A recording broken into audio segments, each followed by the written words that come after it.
There'll be one more team to keep track of next season as the Premier AA Hockey League adds a member.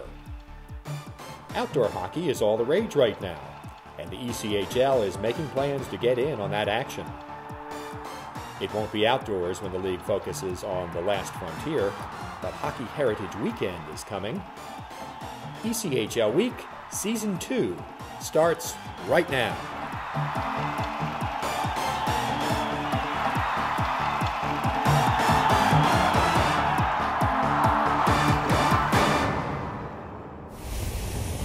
Hi, I'm Barry Schickling, and welcome to the second season of ECHL Week. We're especially happy to greet our viewers on the America One television network as you join us for our weekly look at the top AA Ice Hockey League in North America. During the season, we'll cover the news, the highlights, and behind-the-scenes action. You won't see this anywhere else, and we hope you'll join us right through to the end of the Kelly Cup playoffs. Let's get started. This season, the ECHL is 22 teams strong, but next year, another member joins the group. The new team, recently approved by the league's governors, will play in Indianapolis at the now under renovation Fairgrounds Coliseum and will be known as the Fuel. Here's Fuel President Sean Hallett. The Fairgrounds Coliseum here at the State Fairgrounds in Indiana has been here since 1939. There's a long tradition of hockey here. There's been several professional teams that have played here over the course of the years, since dating back to the Capitals in 1939. And what we have is we feel what we have is we have a perfect venue for the ECHL format.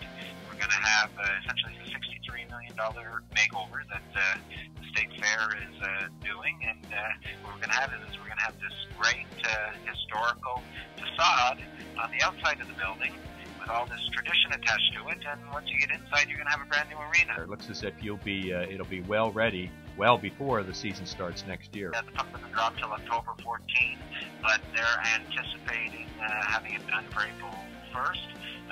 They will have events in there starting in April, and incidentally, we hope to have our first season ticket deposit holders in there in April to pick their seating person. What about the youth arena there? I saw some pictures of that, and it looks as if that's open now.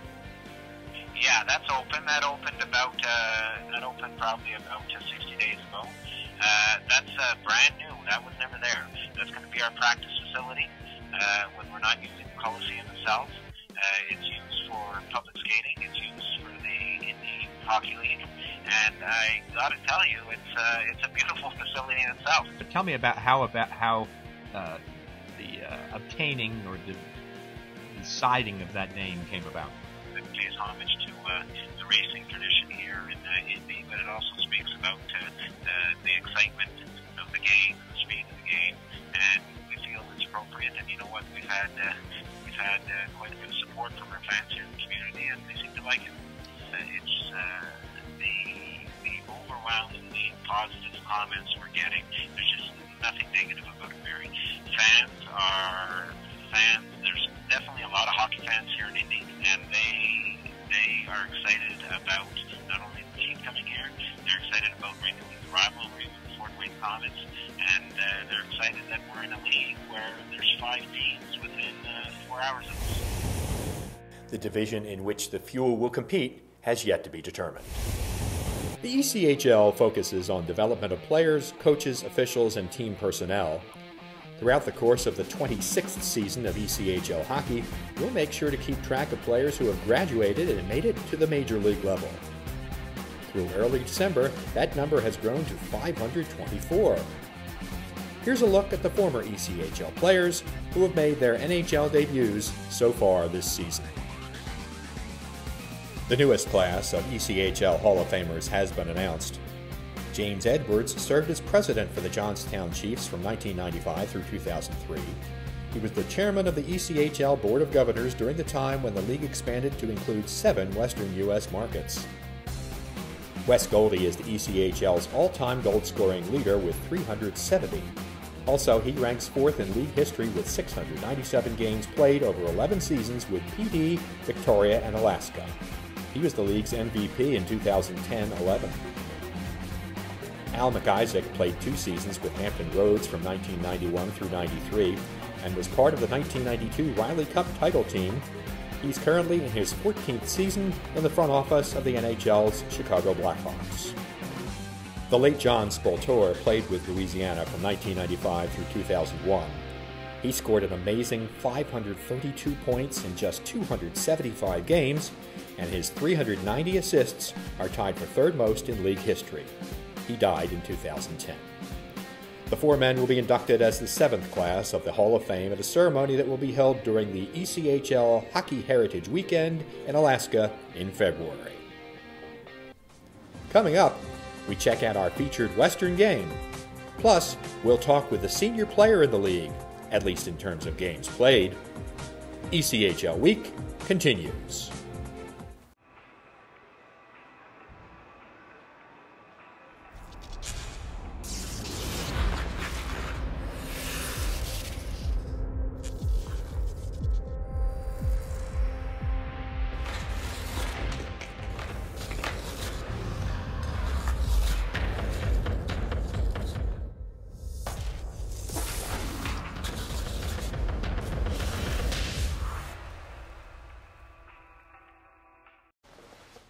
Maybe he's really focused. Maybe he likes spinning the wheels. Maybe he just loves trucks. Preoccupation with objects is one early sign of autism. Learn the others today. Are you paying too much with your current payroll company? Are you concerned about how Obamacare could affect your business? If you're interested in a better, more cost-effective solution, Einstein HR is the answer. No more stressing out about Obamacare and the new regulations. No more worrying about being in compliance. No more overpriced payroll services. Let Einstein HR get you back to the business of doing business instead of spending needless hours and frustration taking care of details that add nothing to your bottom line. We provide a first-class payroll and HR services with superior customer service. Call Einstein HR today.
The schedule maker gave the Stockton Thunder an early December 3-game trip to Boise.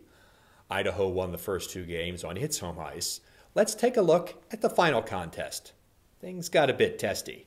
Here to describe the action are Will Henneke and John Mulhern on KTIK and Cable 1. Steelhead's in the right wing corner. Robinson with it. Out in front. It's fighting, trying to settle down the bouncing puck. Tabute left point. Shot in. The loose puck out in front. Shot. Goal! Here come the Teddy Bears, courtesy of Brock Montgomery. All these toys you see on the ice are going to be donated to the United States Marine Corps Toys for Tots campaign. Miller up the right wing side, Thunder with it. They'll try and play it in. Goes up over Nagel's head, and it stays in the zone for the moment. The left wing circle, a shot and a score. As Nathan Deck got way in too deep. Driving towards the net, makes the shot. Foster comes up with a save. Now we got a fight as Elbrecht has a hold of Henry. Now jumping in, we've got another fight developing here. Elbrecht and Burkemper will go after it. Good left hand from Elbrecht as Clark, I beg your pardon. Elbrecht and Clark is now Clark will just toss Elbrecht to the ice. Constant with it. Back up the left wing to Clark. Clark plays it over to Deck. 20 seconds to go in the man advantage. Right wing side now back to Deck between the circles. Shoots and scores. Gets it back towards Boutte, but a bouncing puck is played in by the Steelheads. The Steelheads would have been offsides. Now loose puck. It's a 2-on-1 coming in at Smith. He'll deke, he'll shoot, he'll score! So the parade to the penalty box continues here. Let's see if we get a look at it. There you see it. As now we've got a tussle in front of the bench. We've got all kinds of players jumping in. Didn't see how that originated. Well, this has been boiling over for the entire weekend. You have on top of that some of the calls that aren't being made, and I think that's what Brad Ralph is basically saying is that, I don't want to put words in his mouth, but I think his indications are pretty much you haven't controlled the game. Nigro trying to pull it into a scoring area to Mercier. Back to Cullity at the blue line. The Wall on the left wing. Wall with it out front. Redirection and score! Wall to Nigro. And Nigro, with some words for Sean Boutte as he skates by.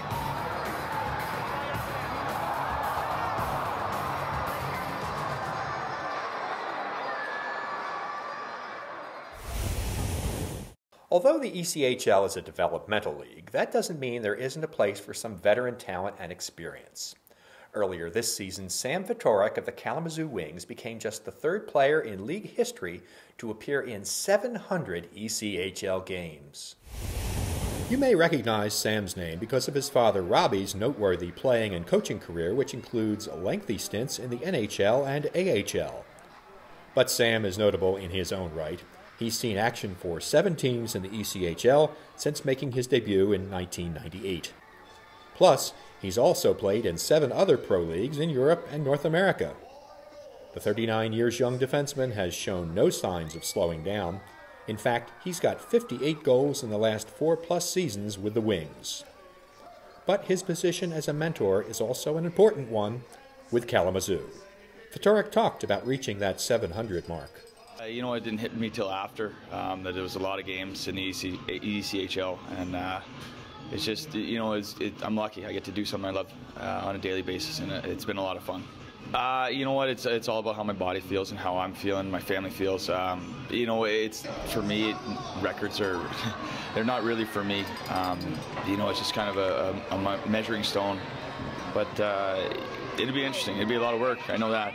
I don't know if I'll be able to do it, but you know, if my family wants me to do it and I feel up to it, I'll see what happens. It's coming along not as quick as we had hoped, obviously, but you know, the young guys are really good. They're picking up fast. You know, but you can see when we get tired, we kind of revert back to our old systems where, you know, whether it's from Cincinnati or from college or whatever, and that's where our biggest problems are.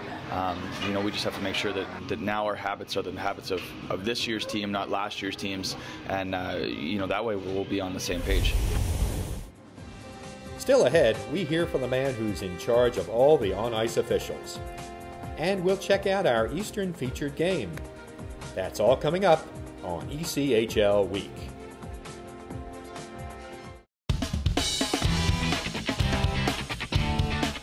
We are proud to bring our 2015 All-Star Game to the City of Orlando and the Amway Center. I am sure, given the many local attractions, the outstanding arena, we will have a record number of fans, sponsors, league partners, as well as NHL and American Hockey League representatives want to attend this event in 2015. Okay, so we drowned the fire, stirred it, drowned it again, and now just feel if it's cold. Yeah. Cool.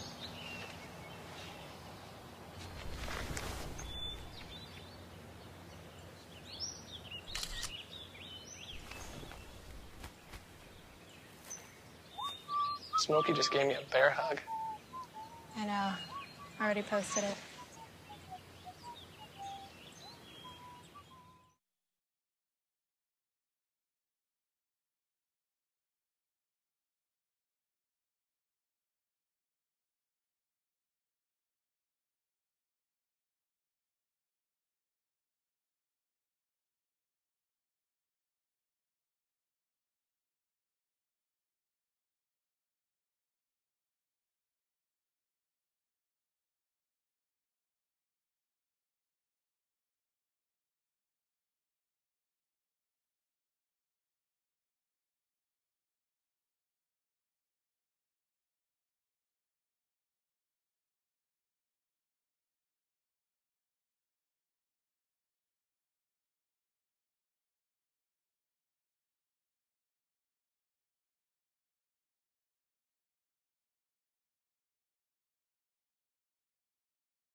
A regular feature we're debuting today is a question and answer segment featuring Joe Ernst, the ECHL's Vice President of Hockey Operations. Ernst, who's a former referee and a member of the ECHL Hall of Fame, is going to help both new and longtime fans understand some of the less well-publicized but very important aspects of running a pro hockey league. I recently asked him to talk about where the ECHL gets its referees and linesmen. They come from all over the place, actually. We get guys from the USA Hockey program, their development program. We get them some from the Canadian Junior Leagues. And how we do it, we get some recommendations and stuff. We get some recommendations from the NHL. They might say, there's a guy here or there that we're looking at that would be good fit for your league. But for the most part, a lot of our guys have come out of the USA Hockey Development Program. It's been a little bit tougher to try to get guys to come out of the junior leagues. And the guys that have come out of the junior leagues, have proved to be successful for us. So hopefully, by guys wanting to come out, they're going to move up. We've had really good success with, those top guys coming out of there and getting hired by the National Hockey League. And just following up on that, there are many, many officials, referees, and linesmen who have moved up to the American League, but especially the National Hockey League. Yeah, we have, as we speak, 27 on the NHL staff, which is the NHL staff and the minor league staff itself, that have came out of the ECHL. And we've had, the last 7 years, we've had 8 hires, which had 7 referees and 1 linesman get hired. Don't know what brings for next year and the years on, but we put a premium on development and teaching and everything else. And our supervisory staff is, that's what they're there for. And we have a bunch of really good supervisors who really want to develop the officials. That's what they're there for. There's no other agenda with those guys. They're there for those guys alone to help them move up and do what they can do for them.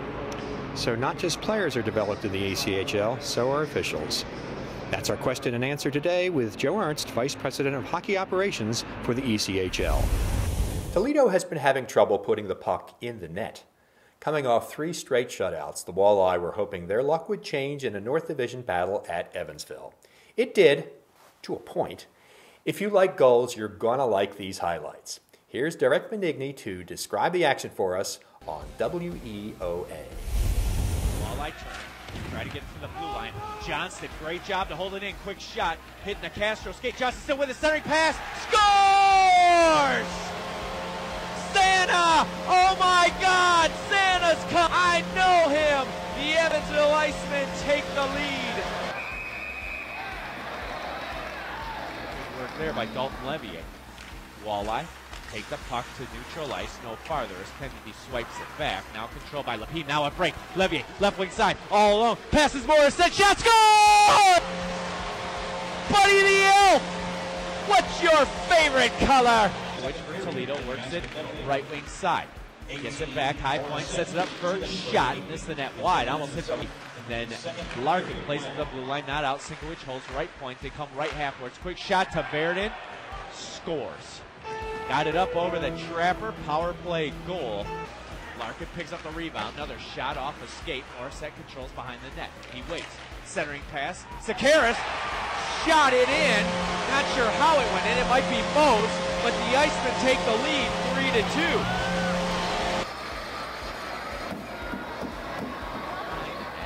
Hitting there first is Sova. Walleye look to break it out. 13:40 on the clock. Icemen still nursing the 1-goal lead. Rogers goes to the high man, cruising the slot. Firk goes right wing side. Gleason, the defenseman, gets York out of the net, centers it into the crease, and they score. Levier, right wing side. He's a left-hand shot. Leads to the late man coming. Cross ice pass. Lapine is the late man.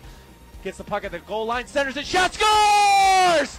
Dalton Levier! Just like to smile. Smiling is my favorite. Langlois stops, controls, settles it all down. Into the shot, scores! Patrick Kennedy, one-timer in the slot. Langlois inside L with the assist.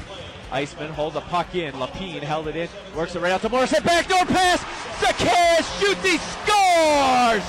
What a setup! And the Icemen take a 6-3 lead.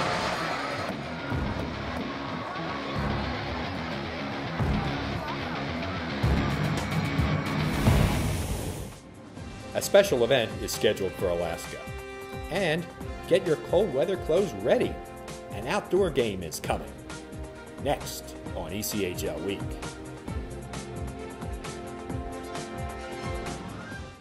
25 years of great moments. More than 500 players graduated to the NHL. Don't miss the next time hockey history is made. Watch all ECHL games on AmericaOneSports.com. Live or on demand, at home or on your mobile device, log in at AmericaOneSports.com to check out your favorite team. The official broadband broadcast of ECHL is AmericaOneSports.com. Wow, these are really good. You act surprised.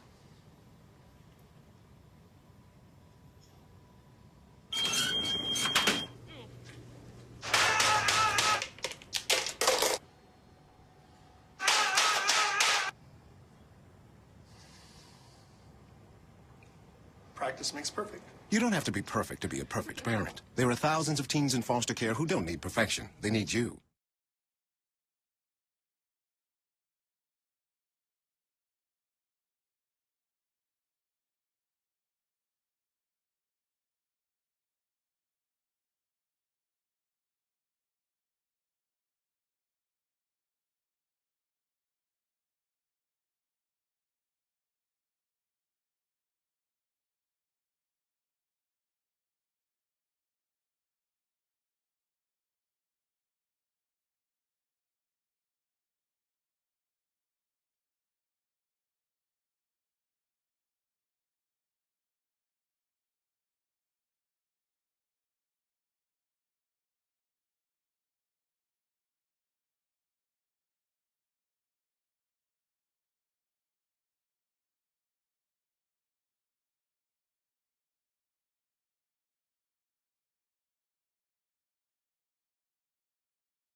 It can be pretty dark and chilly in Alaska during the middle of winter, but this February will brighten up considerably with the presence of Hockey Heritage Weekend in Anchorage.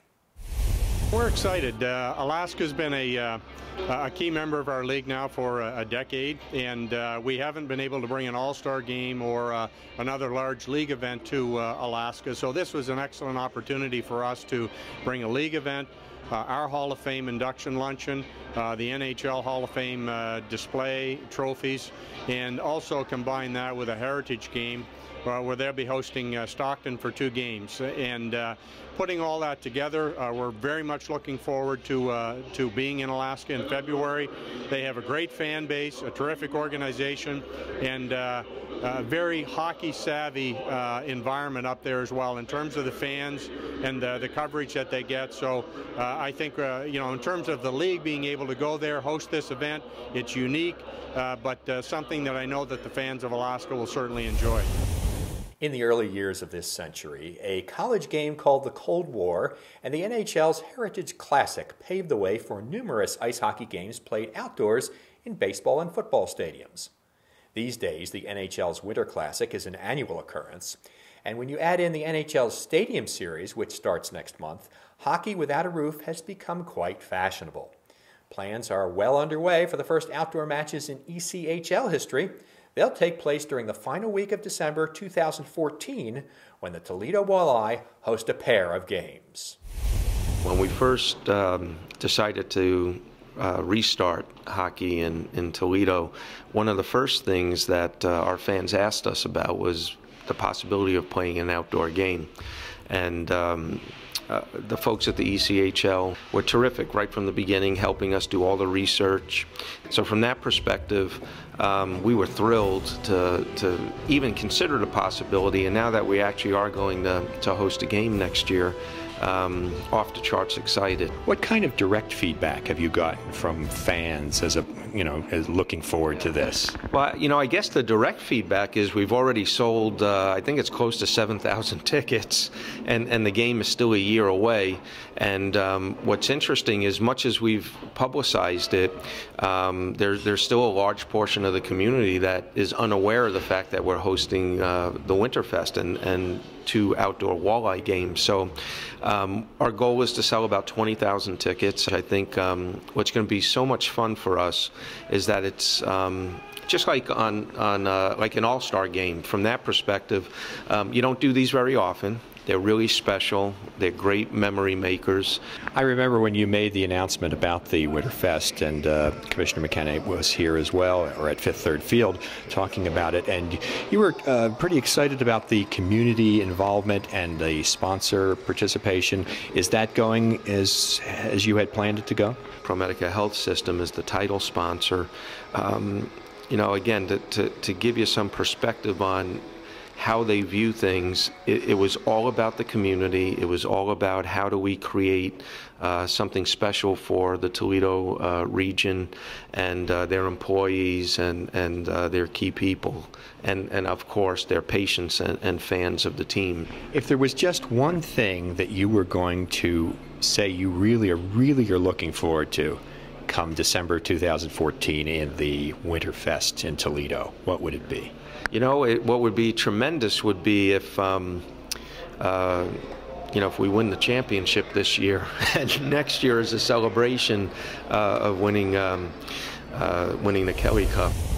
Here's something that most fans can only dream about. At a recent game at the Maverick Center, the Utah Grizzlies were hosting Colorado.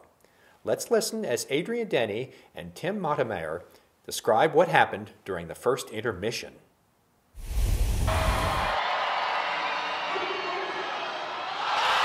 Did we just give away a car, Monty? Hey, Berkeley, I think somebody just won a Nissan out here from Tyndall Nissan, and you can hear the crowd is going crazy. He put it, and Berkeley, you're a hockey player. You know how hard it is to put a puck in a hole the size of a puck. That's a great shot out of the fan right there. Nice. Yeah.